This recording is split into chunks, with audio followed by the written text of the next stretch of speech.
Shri Gayatri tours and travels Chardham యాత్ర complete travel plan. Maoist పార్టీకి గట్టి ఎదురుదెబ్బ తగిలింది. లొంగిపోయారు కరుడు గట్టినటువంటి మావోయిస్ట్ సుక్రు. అయితే ఒరిస్సాలోని కొందమాల్ జిల్లాలో పోలీసుల ఎదుట కూడా ఆయన లొంగిపోయినటువంటి పరిస్థితి కనబడుతుంది. సుక్రుతో పాటుగా లొంగిపోయారు మరో 4 మావోయిస్టులు. అయితే 8th కంపెనీ పేరిట కూడా కొత్తగా దళాన్ని కూడా ఏర్పాటు చేశారు సుక్రు. సో అతనిపైన ఇప్పటికే 55 లక్షల రూపాయల వరకు కూడా రివార్డు ఉన్నటువంటి పరిస్థితి. కేంద్ర ప్రభుత్వం ఆపరేషన్ ఖగా 2ని కూడా ఉక్కుపాదంతో ఇంప్లిమెంట్ చేస్తున్న పరిస్థితులు కనబడుతున్నాయి. అయితే తాజాగా మావోయిస్టుల లొంగుబాట్లు మాత్రం రోజుకు సాగుతున్నటువంటి పరిస్థితి. అదేవిధంగా బీజాపూర్లో పాపారావు లొంగిపాటుకు సంబంధించినటువంటి అప్డేట్ వచ్చినటువంటి కొద్దిసేపటికే ఒరిస్సాలోని కొందమాల్లో కూడా సుక్రు లొంగుబాటుకు సంబంధించినటువంటి అంశం. ఓవరాల్గా మావోయిస్టు పార్టీకి మాత్రం వరుసగా ఎదురు దెబ్బలు తగ్గుతున్నటువంటి పరిస్థితులు కనబడుతున్నాయి. ఇక సుక్రు లొంగుబాటుకు సంబంధించి మరింత సమాచారం మా ప్రతినిధి సత్య అందిస్తారు. సత్య చెప్పండి, ఓవరాల్గా సుక్రు మావోయిస్టు పార్టీలో అతనికి ఉన్నటువంటి ప్రాధాన్యత ఏంటి? అతనితో పాటుగా 4 మావోయిస్టులు కూడా లొంగిపోయినటువంటి పరిస్థితులు కనబడుతున్నాయి. ఓవరాల్గా అప్డేట్స్ ఏంటి?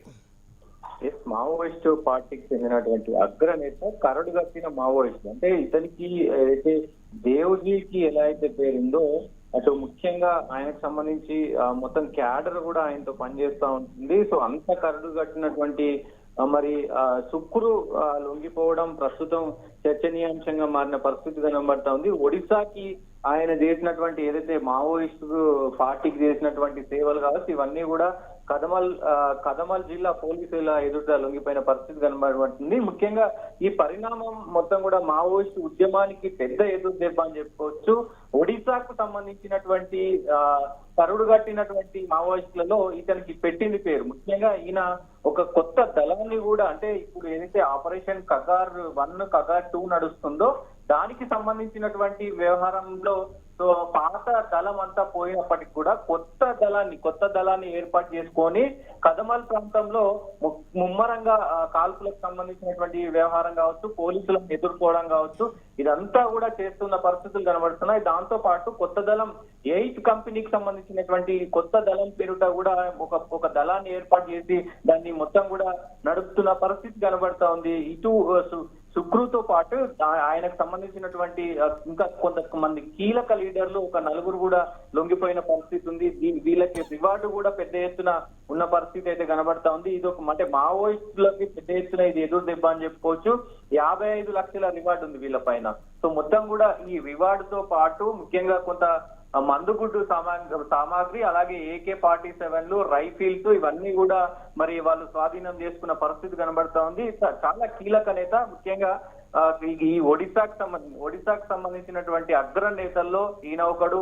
సో ఇప్పటికే మరి వాళ్ళకి సంబంధించినటువంటి ముఖ్యంగా ఈ మధ్యలే మరి ఒక ఆయన మరణించిన పరిస్థితి అయితే కనబడతా ఉంది. సో అన్వేష్ ఎవరైతే ఉన్నారో లొంగిపోవాలనుకున్నారు ఆయన కూడా, కానీ ఏదైతే పోలీసులు చేస్తున్నటువంటి ఎదురుకాల్పుల్లో మరి జనవరిలో అన్వేష్ మరణించిన తర్వాత ఇప్పుడు ప్రస్తుతం ఏదైతే ఆపరేషన్ కగార్ 2కు సంబంధించి కొంతవరకు, ఎందుకంటే తెలంగాణ మాదిరిగా ఇతర రాష్ట్రాలు కూడా ప్రోత్సాహకాలు ఇచ్చేటువంటి పరిస్థితులే కనబడుతున్నాయి. ప్రధానంగా ఒరిస్సా, ఛత్తీస్గఢ్, మధ్యప్రదేశ్ ఈ రాష్ట్రాలు కూడా మావోయిస్టు ప్రభావిత రాష్ట్రాలు కీలకంగా ఉన్నటువంటి పరిస్థితి. ఒరిస్సాలో ఉన్నటువంటి సిచ్యువేషన్స్ ఏంటి? ముఖ్యంగా అంటే ఒరిస్సాలో కూడా దాదాపు తెలంగాణలో ఎట్లా లొంగిపోతున్నారో అక్కడ కూడా అట్లే లొంగిపోతున్నారు. కానీ ఇక టైం దగ్గర పడుతుంది. మార్చి 31 కల్లా మావోయిస్టు రహిత రాష్ట్రంగా చేయాలి, దాంతో పాటు మావోయిస్టు రహిత దేశంగా చేయాలి. కాబట్టి ఆపరేషన్ కగా 2 అనేది చాలా క్రూరంగా ఉంది అనేది ఖచ్చితంగా. ఎందుకంటే మీరు లొంగిపోతారా లేకపోతే ఆపరేషన్ కగార్కు సంబంధించి, ఆపరేషన్ కగా 2కు సంబంధించి కూడా అంటే అటు సూచనలు చేసిన పరిస్థితి ఉంది. అమిత్ షా మీరు లొంగిపోతే లొంగిపోండి, లేదు అంటే మార్చి 31 తర్వాత పెద్ద ఎత్తున మరి డిఫరెంట్ గా మేము వ్యూహాలు రచించాల్సిన అవసరం ఉంటది, మీరు మరి ప్రాణాలు కోల్పోయే పరిస్థితి వస్తుంది అంటూ కూడా మరి ఆయన హెచ్చరించిన పరిస్థితి ఉంది. సో ఈ నేపథ్యంలోనే ఛత్తీస్గఢ్ సంబంధించినటువంటి మొత్తం దండకారణ్యం కావచ్చు, అలాగే ఒడిశాకు సంబంధించినటువంటి దండకారణ్యం కావచ్చు, ఇటు తెలంగాణకు సంబంధించినటువంటి కర్రెగుట్టలు కావచ్చు, ఇదంతా కూడా పెద్ద ఎత్తున నలువైపులా మొత్తం కూడా ఏదైతే ఈ అడవులు ఉన్నాయో, దండకారణ్యానికి సంబంధించినటువంటి ఆ అడవులు ఉన్నాయో, ఆ అడవుల్లో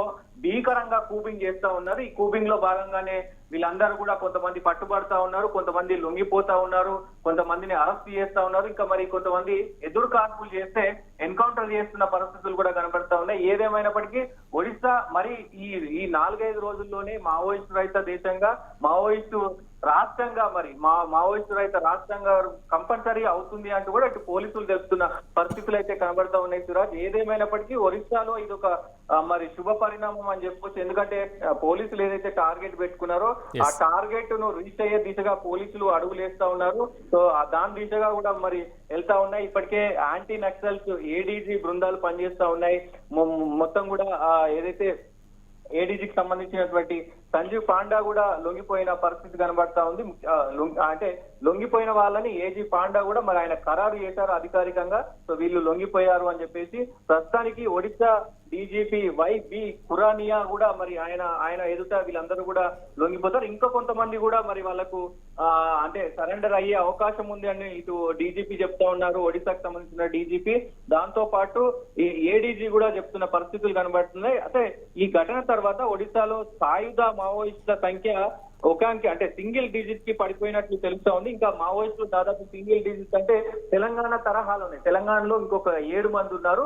ఆ 7 మందిలో గణపతి మావోయిస్టు అగ్రనేత గణపతి ఉన్నారు, ఆయన మిసెస్ ఉన్నారు. సో వాళ్ళని తీసేస్తే ఇంకొక 5గురు ఉన్నారు. ఆ 5గురు కూడా చిన్న అంటే పార్టీకి సంబంధించినటువంటి నాయకులే తప్ప పెద్ద క్యాడర్ కాదు అని కూడా పోలీసులు చెప్తా ఉన్నారు. సో ఇట్లా మొత్తం కూడా దాదాపు దేశం అంతటా కూడా ఇదే పరిస్థితి ఉంది. అగ్రనేతలందరూ కూడా లొంగిపోయిన పరిస్థితి ఉంది. సో ఇప్పుడు కొంత ఒడిశాలో చాలా కీలకంగా పనిచేసినటువంటి నేత, చాలా రోజులు మావోయిస్ట్ పార్టీకు అంటే హిడ్మా స్థాయిలో వ్యూహాలు రచించగలిగేటువంటి ఈ సుక్రు అలియాస్ కేసా సోది మరి లొంగిపోవడం ప్రస్తుతం ఒడిశాలో చర్చనీయాంశంగా మారిన పరిస్థితి కనబడుతుంది.